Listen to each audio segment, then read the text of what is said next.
এই হলো এই হলো আমাদের দুয়ারে উন্নয়ন। হ্যাঁ, খুব দারুণ রাস্তা আমাদের দিদির সরকারে। এইখানে নেটওয়ার্ক পৌঁছায়নি। দাদারা দেখুন, এই খুব দারুণ রাস্তা। এই যে হেঁটে হেঁটে যেতে হচ্ছে, জুতো হাতে, ব্যাগ হাতে। হ্যাঁ, খুব দারুণ রাস্তা, খুব সুন্দর। হ্যাঁ, চাষবাসও করা যাবে এই রাস্তায়, কোনো ব্যাপার নেই। আমাদের এই রাস্তার জন্য আমাদের মাননীয় মুখ্যমন্ত্রীর যে ক্যাডাররা আছে এখানে, ওরা দেখতে পায়নি বা ওদের নেটওয়ার্ক এদিকে পৌঁছায়নি। শুধু ভোটটা নেওয়ার সময় নেটওয়ার্কটা এদিকে থাকে।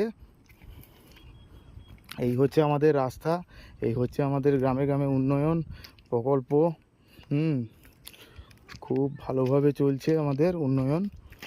এই উন্নয়নের রাস্তায় আমরা হাঁটছি, দারুণ রাস্তা। মমতা দিয়ে একটু দেখুন আমাদের এই উন্নয়ন প্রকল্প। এটা দুয়ারে সরকার, এটাকে কি বলবো, দুয়ারে দীঘাও বলা যাবে না, আর এটা দুয়ারে চাষবাস।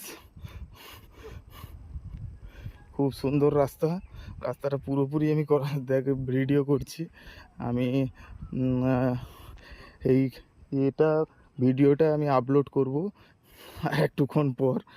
আমি মোটামুটি একটু রাস্তাটা ছবি তুলে একটু সরকারের কর্তৃপক্ষ যারা আছে তারা একটু যাতে দেখে, নজর দেয়। এটা হচ্ছে সফিয়াবাদ গ্রাম। সফিয়াবাদ গ্রামের পূর্ব দিকের, এটা পূর্বপাড়া, কাঁথি থানা, কাঁথি, আর গ্রাম সফিয়াবাদ, দেশপ্রাণ ব্লক। এই ব্লকের উন্নয়ন।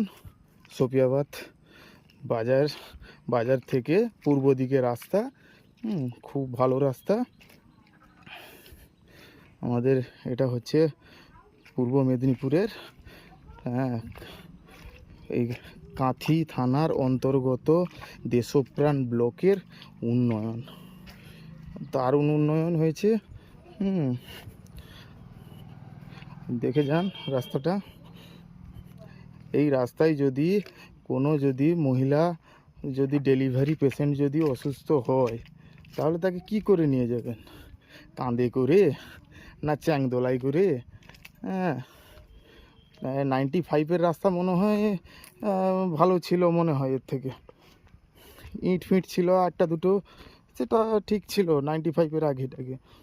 কিন্তু এ তো খুব একদম দারুণ প্রকল্পের দারুণ উন্নয়ন। হ্যাঁ, আর বেশি ভিডিও বানাতে পারছি না, দেখে নিন আপনারা। বিশাল রাস্তা পড়ে আছে এইরকম।